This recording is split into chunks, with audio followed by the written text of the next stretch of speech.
Happy New Always good Year. seeing you. Happy New Year to you too. Yeah. Thank you for Yes. having me on. I ever since the first time you came on, I remember you were on the phone and the phone was janky because we were in one of them studios upstairs. It was a nice studio, but I was like, I want to hear more because you came on to talk about your book, best-selling book, of course, Cry Like a Man. And I thought it was important because we're in this era of like alpha males and all of this gender stupidity that I feel like in many ways is keeping us from the best relationships we can possibly have with one another and with ourselves, to live up to these fake demarcations of manhood and womanhood as if we're not human. And so your book was so powerful, and now you're out here doing more. So thank you. Thank you. Thank you, my sister. Thank you for again opening your platform for me to share the message and the mission I believe the Most High gave me. So I truly appreciate it. Before you came on, I was talking about that burning thing, that thing that makes you get up every day. And I feel like you have that. We were talking about Oh Booker yeah. T. Washington, and you were telling me in the break that your brother went to Tuskegee. Come on Yes, he now. sure did. Yes, he sure did. He was the oldest of three. When our middle brother was murdered, he basically became a covering for me, not only physically, but spiritually. He would take me to get anointed at this church every Wednesday. And I didn't really want, I didn't want to go, but he saw something in me, but he also saw our brother in me. And so he was scared that I was going to go down that path because I had a little of that in me. And so I'm very thankful to him. Define what that is, that little of that. Um, the rebel, the father wound. My father he was in the same city, but wasn't actively in my life. Um, Unresolved anger and, the desire to fit in. I wasn't a thug, but growing up in the 70s, especially in the early 80s, the hyper-masculine Black male was the gold standard. And so he saw that I had desire to fit in, and we were right in the middle of three popular gangs in Detroit. And all of my friends were in the gang. I never was, but I was just cool with everybody. So he was very concerned because my brother, Larry, the middle one who was murdered, he was very popular. He started the marching band at Central High School here in Detroit, and he was very influential. And the drug dealers wanted to use his influence to sell drugs. And I don't know how far that went, but eventually he didn't want to do it.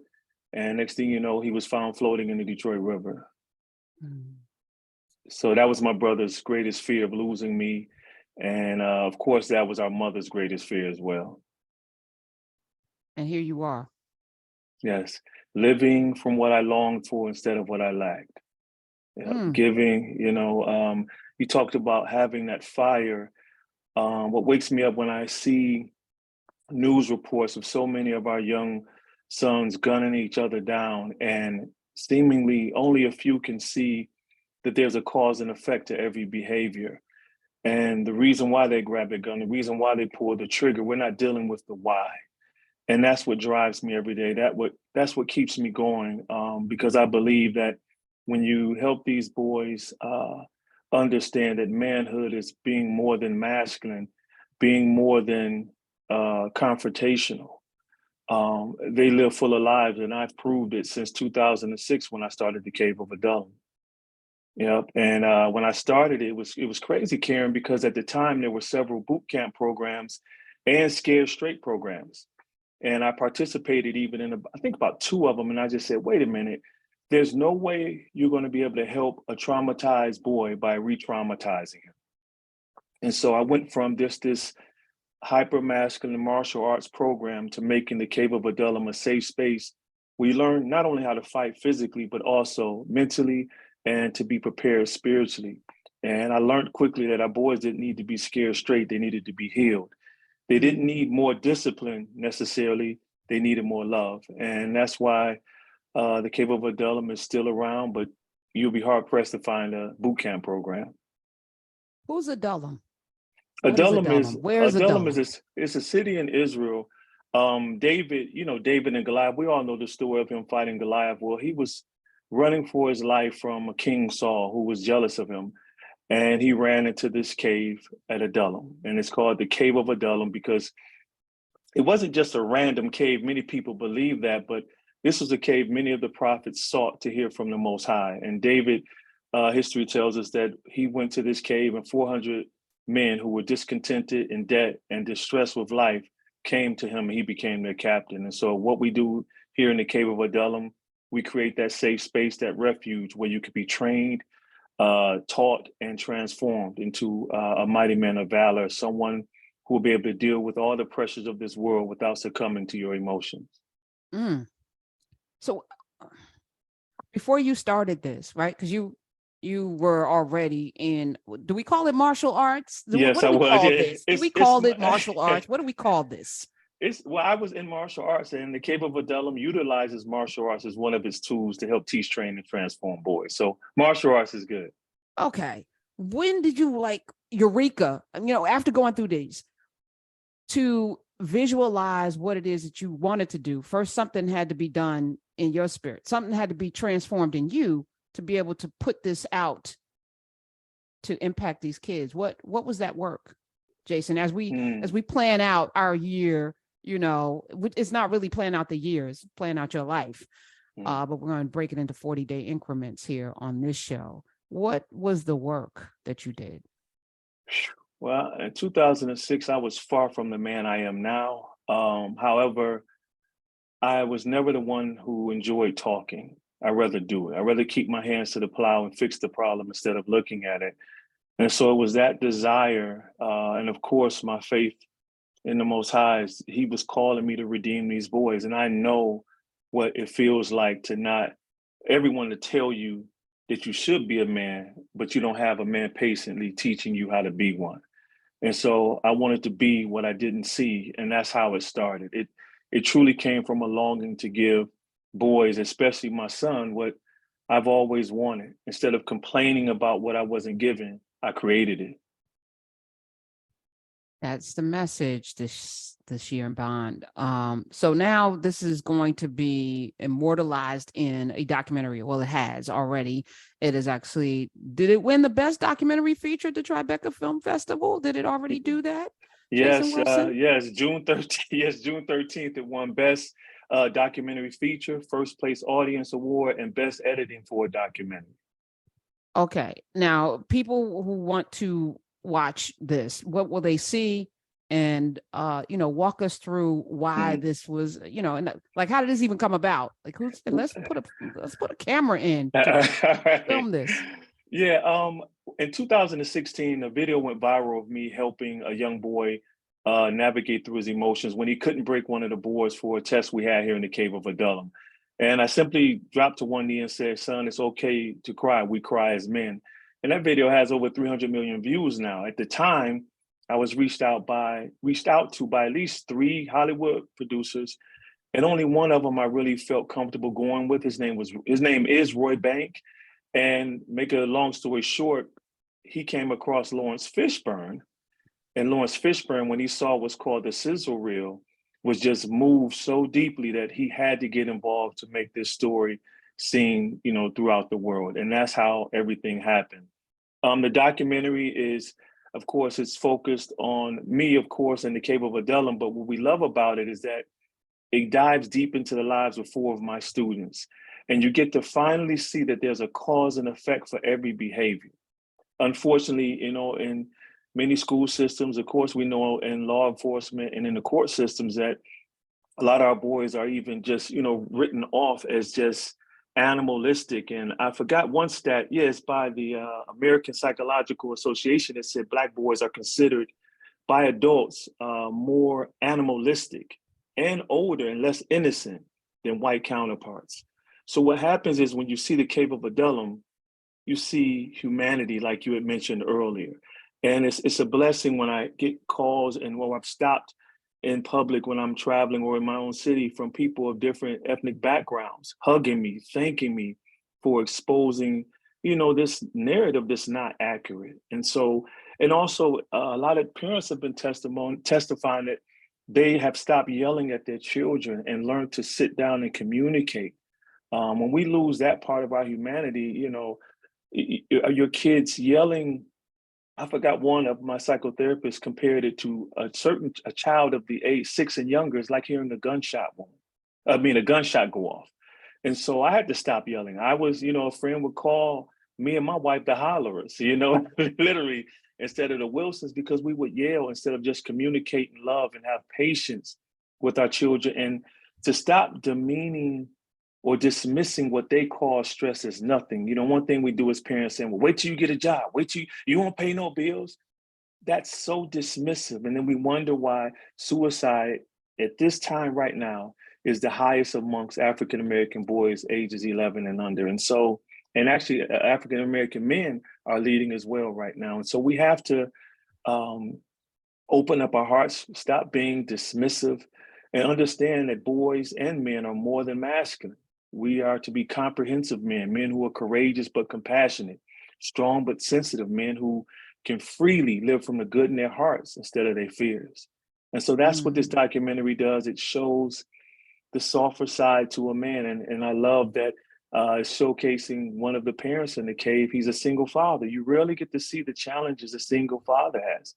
And he stood in there and did an amazing job. And everyone will be encouraged once you see this documentary. And I want to challenge us on the language.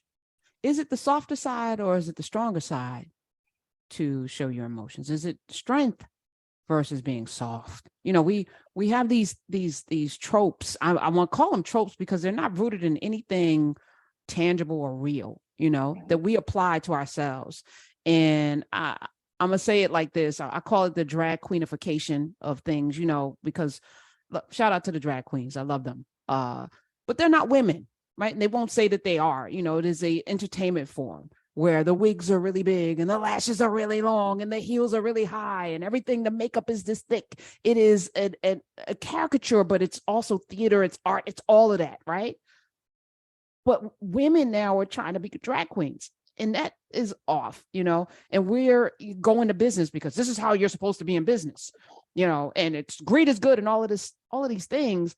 But you're being a facsimile of something or a caricature of something that is not, it's strange to me. So even this thing where you don't own anything in your neighborhood, but you are gonna be out there with your guns fighting over turf that you don't own or control, hello. So is it soft to be in touch with your emotions, or is it strong to be in touch with your emotions, to be sensitive, to understand what it means to be a human being and to extend that love and grace to somebody else? Is that strength? I believe it's being human. So when you say soft, it's like when you start categorizing, when you start using masculine and feminine, when you start saying that some emotions are masculine and some are feminine, well, that means if I'm a nurturer, I'm feminine. If I'm long-suffering, I'm feminine. If I'm tender, I'm feminine. That's not accurate. I'm human. I have to be able to express all of the God-given attributes for me to be a comprehensive man. I often tell when my mother had dementia before she passed, I was just a masculine male at the beginning of the journey. I would provide for her, I would protect her against pharmaceutical companies trying to rip her off, or doctors who was quick to write psych medication without knowing her story. However, I quickly learned for me to care for her, I had to be more than masculine. I still had to be the protector and provider, but also had to be the nurturer, caressing her scalp when her thoughts were just bombarding her, massaging her feet just to get her to calm down, wiping her, cleaning her face when the caregiver couldn't do it. And so those things, it's not neither masculine or feminine, it's called being human.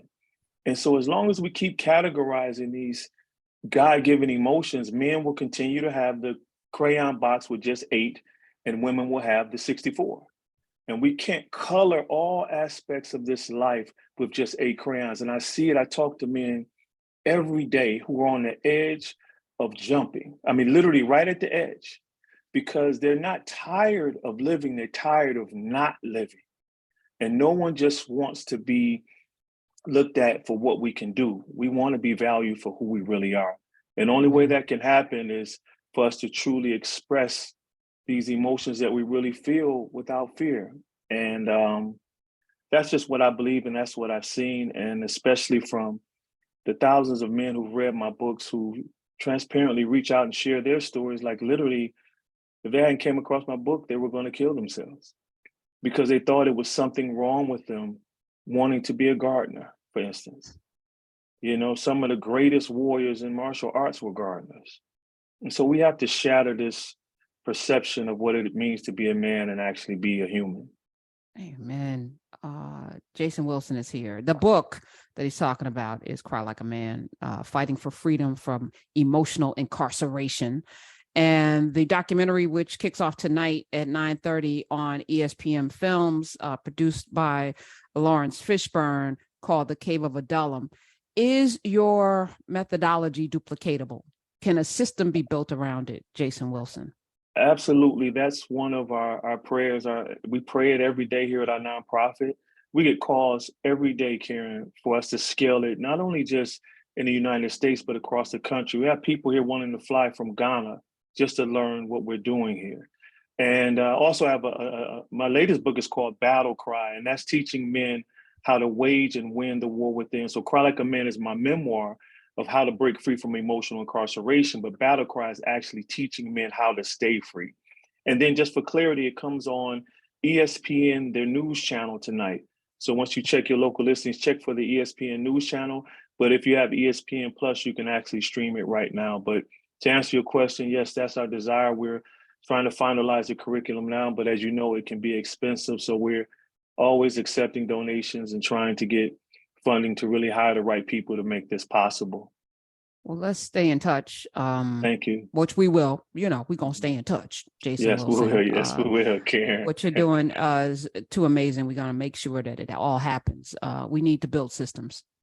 Systems will beat institutions. We're going to break down the institution of oppression with systems, and this is a powerful one. The Cave of Adullam, ESPN Plus, ESPN News tonight at 9:30. Cry Like a Man, Battle Cry, which is now available. We're going to tweet all that out. Thanks for coming in today. Thank you, Karen. I truly appreciate you and your work and your voice. Thank you.